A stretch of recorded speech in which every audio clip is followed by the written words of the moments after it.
Hello, if you love ocean spray and bubbles, get both with Sodastream. Can I do it now? Hold on. Look for it in the Sodastream aisle. Go ahead. Awesome. Fizz the holiday season with Sodastream.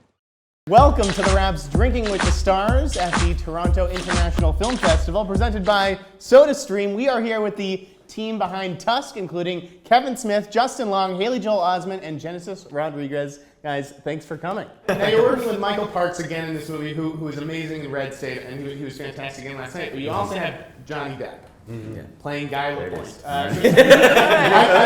Somebody said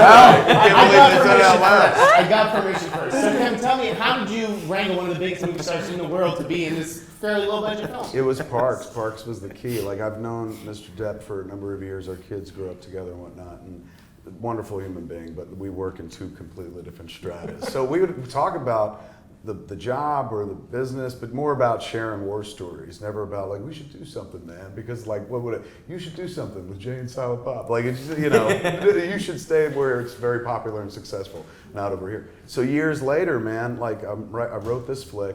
I knew that he was a fan of Parks. So, you know, I hit him up with a text where I was like, look, I know, I hate when people do this to me, so I know you're gonna hate it when I do it to you, but like, I feel stupid if I don't take a shot. I said, there's a small role in this movie, and it gets to play opposite Parks. You share like this real batshit scene.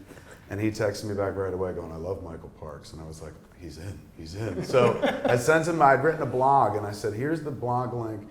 Like, it describes what I'm going for. And he read it, and he wrote back, this sounds like something I'd like to swim around in. Like, thanks for thinking of me. And it was so cute, because he was just like, oh, I'm flattered. And I'm like, dude, the favor goes one way here. Yeah. We all know this. So he jumped on, like, early on. We went and like maybe 2 weeks before we went to shoot the movie. Suddenly, we had him as Guy Lapointe, but we weren't going to be shooting him until we got back from North Carolina. So we shot for 15 days in North Carolina, came back, wrapped. We were down for 2-3 months, and then we picked him up again in like February or March for 2 days in Los Angeles. So all the Guy Lapointe stuff, we shot for like 2 days at the Disney Ranch and at Valencia at this convenience store.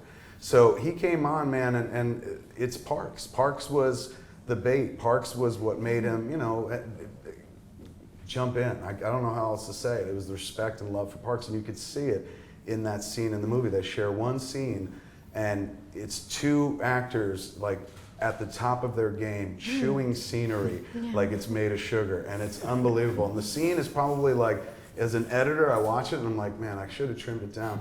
But I had to leave the whole thing in respect for like, that's the door. That's what got us to Johnny. So it's like, I'm gonna leave that whole motherfucker in peace. And the movie is what it is, so like, because it's kind of like, this is shit I like, and I'm just gonna do what I want, you can leave that scene in there, and you can just let them like, act at and into and against one another. It's just a little spellbinding. So we got to Johnny because of Michael, to be honest with you. Okay, and I know you self-distributed Red State. This one's coming out through A24 next month. Why A24? I think they have great taste, one of my favorite indie. I fell in love with them when I saw the bling ring. From the moment I saw their logo, I said, holy shit, they care. And then I watched them release that movie, and then I watched them release Spring Breakers to like really good business. And I was just like, there's no way there's any other company on this planet ever going to understand this walrus picture but them. If they had existed during Red State, I doubt I would have taken Red State. I would have been like, all right, this is where we go. Because A24, man, and all the time we've spent with them in this movie, they have not overspent on the flick in terms of getting word out. They've done smart things, like everyone wearing the walrus masks last night. That was really cool. And the things that they put up on their Facebook and Instagram that we can send out into the world. So it's not like they don't sit there and go like, here's 20 million, open the movie. They do it like budget conscious in such a way where it like thrills my heart, but not low budge. Like it's classy. They remind me of Miramax in like 1992, 94. I mean, A24 reminds me of like AMC right now, top of their game, or 1984 Edmonton Oilers. Just like you can do no wrong. And so I sought them out when we got involved with Demarest, who produced the film. The first thing they asked is like, you don't want to self-distribute this, do you? And I said, no, I mean, it's your money. If you want to go through traditional channels, I'm totally fine with that. And they said, who do you like? And I said, there's one distributor that we have to go for. The only one that'll understand is A24. And thankfully, they got into it.